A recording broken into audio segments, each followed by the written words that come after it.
I'm Amy Cherry. You have a real choice in this election. Business as usual or a new voice. A former deputy national security advisor to President Bill Clinton is running for Congress in Florida. Democrat Nancy Soderberg of Jacksonville Beach wants to challenge Republican Ron DeSantis for his seat, representing Florida's 6th congressional district. In her announcement on YouTube, she was already attacking her opponent. When President Trump and my Republican opponent back a bill that will throw over 70,000 citizens in our district off health care, I know the consequences. And it's wrong to put people's lives at risk.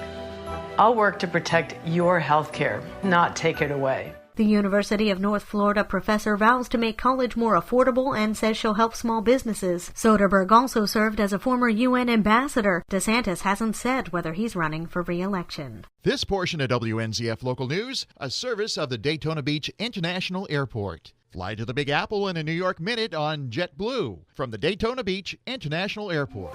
Gas pumps across Flagler County get closer inspections. Ben Smith tells us why. State authorities say card skimmers were found at 4 Palm Coast gas stations this week. On Palm Coast Parkway, skimmers were found at the 7-Eleven and Shell gas stations. The Kangaroo Express and BP stations on Palm Harbor Parkway also had skimmers installed. The Florida Department of Agriculture has started routine inspections through the area due to an increase in complaints of card skimmers. Officials recommend using credit cards rather than debit cards and PINs. Anyone noticing suspicious activity, either at gas stations or with their bank accounts, is urged to contact the Flagler County Sheriff's Office. For Flagler's Morning News, I'm Ben Smith. A drug bust in Palm Coast. 3 people are behind bars after detectives raided a home on the unit block of Port Lane. Deputies say inside that home they found 80 grams of oxycodone, 330 grams of pot, and 50 grams of ecstasy, along with $6,000 in suspected drug money. Yumi Obama was charged with drug trafficking. Jeremy Toombs was charged with drug possession, while Yuri Krizvoshe was charged with violating probation. Sheriff Staley says the trio is selling drugs in the wrong county and poison peddlers like them will be taken off the streets. Middle schoolers are getting new opportunities in Flagler County. Mary Rose Hamilton has more. At Tuesday evening school board meeting, members of the board agreed unanimously to partner with the Flagler County Sheriff's Office and Flagler Sheriff's Police Athletic League to establish a sports program in Flagler's 2 middle schools. Flagler Sheriff's PAL will be in charge of the program and will provide coaches for the various sports, while the school board will provide transportation and facilities. Now, the sports that will be offered for the 2017-18 school year are in the fall, girls volleyball, boys wrestling, co-ed cross country. In the winter, boys and girls basketball, and in the spring, boys and girls track and field and year-round cheerleading, called the Spirit Squad. Additional info and how to register will be available soon from Flagler Sheriff's PAL and from the middle schools and their social media. There will also be additional information available at the annual Back to School Jam happening July 29th at Flagler Palm Coast High School between 10 a.m. and 1 p.m. For Flagler's Morning News, I'm Mary Rose Hamilton. And now you're up to date on Flagler's Morning News. I'm Amy Cherry.